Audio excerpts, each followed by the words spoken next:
Selamat siang, Burin dan teman-teman. Saya Matu Sekolasian dengan NIM 111818009 dari Prodi Manajemen dari Universitas Macung akan mempresentasikan jurnal yang saya pilih, yaitu tentang Risk Management in Chinese Construction Industry.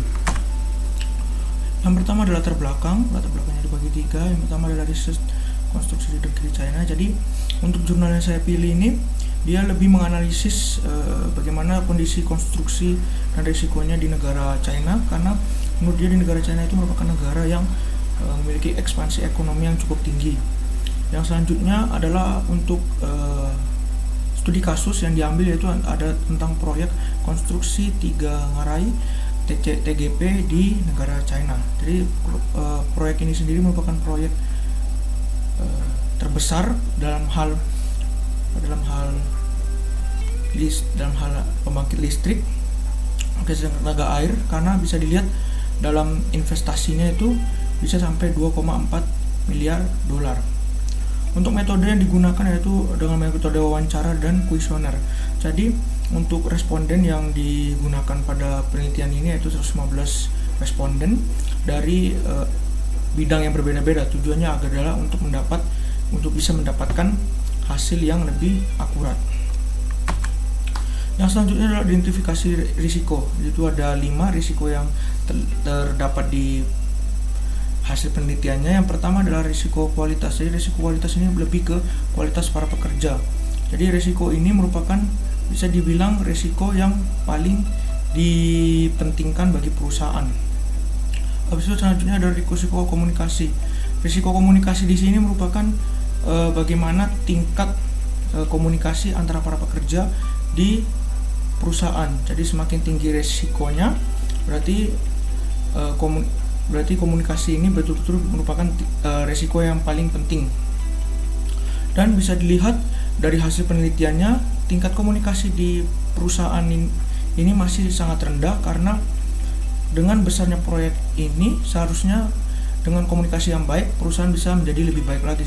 Yang selanjutnya adalah risiko keselamatan. Risiko keselamatan di sini tuh bagaimana tingkat keselamatan di perusahaan ini. Jadi jika kita lihat dalam perusahaan ini tuh masih belum memprioritaskan keselamatan para pekerjanya. Jadi tingkat keselamatannya masih cukup rendah. Jadi kadang terjadi kecelakaan itu merupakan hal yang biasa terjadi di perusahaan ini. Yang selanjutnya adalah risiko keuangan. Risiko keuangan ini merupakan ujung dari semua risiko di atas. Jadi semakin bagus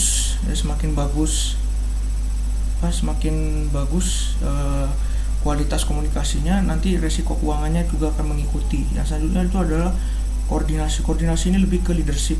Jadi dengan leadership yang baik, maka akan membuat pekerjaan bisa menjadi lebih baik lagi. Nah, ini adalah hasil analisis. Jadi dari inti hasil analisis di atas itu dapat dilihat bahwa untuk bobot kualitas itu adalah 45%, habis itu bobot keselamatan itu hanya 15%, dan koordinasi hanya 10%, dan sedangkan untuk informasi itu untuk informasi itu 10% dan koordinasi itu 6%. Jadi dari hasil analisis ini dapat disimpulkan bahwa memang perusahaan itu lebih mementingkan kualitas pekerjaan. Jadi dengan resiko yang sangat tinggi itu, dengan bobot resiko yang sangat tinggi itu, berarti perusahaan itu masih dalam kondisi kinerja yang sangat baik, karena kualitas kinerja dari perusahaan ini itu masih dalam kondisi yang baik. Jadi dengan bobot resiko yang baik, meskipun resikonya yang lainnya itu rendah, tetapi perusahaan masih bisa mengimbanginya. Untuk kesimpulan yang bisa saya ambil yaitu risiko kualitas menjadi risiko yang paling dominan ya. Jadi seperti kita lihat sebelumnya, risiko yang kualitas tadi itu berkisar antara 45%.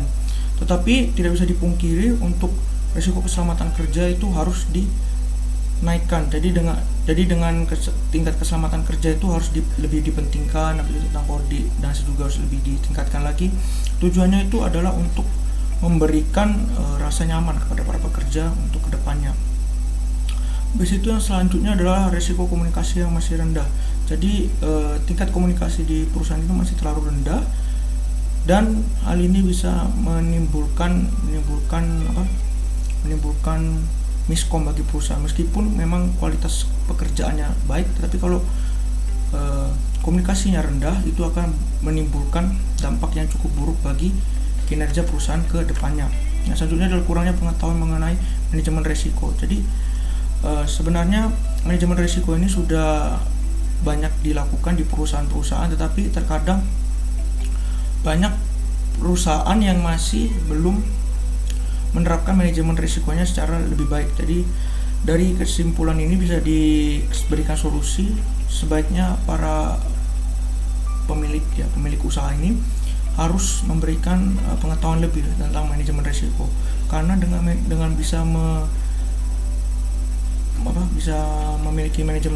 memiliki pengetahuan manajemen risiko yang baik akan memberikan dampak yang baik bagi perusahaan ke depannya. Sekian presentasi dari saya, terima kasih.